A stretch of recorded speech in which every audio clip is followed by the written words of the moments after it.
Now, as the country continues to experience a fourth wave of the coronavirus, healthcare workers are reiterating the need for persons to get vaccinated. Shamela Pullen tells us more in the health report. With just 20% of the Jamaican population fully immunized against COVID-19, the country still has a far way to go in achieving herd immunity.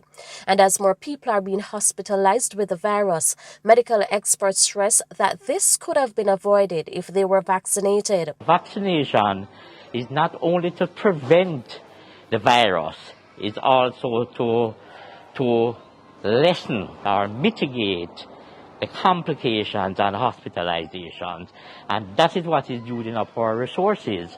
And so people in need of these resources to treat trauma or who may be battling certain types of non-communicable diseases continue to suffer. We have no bed available presently.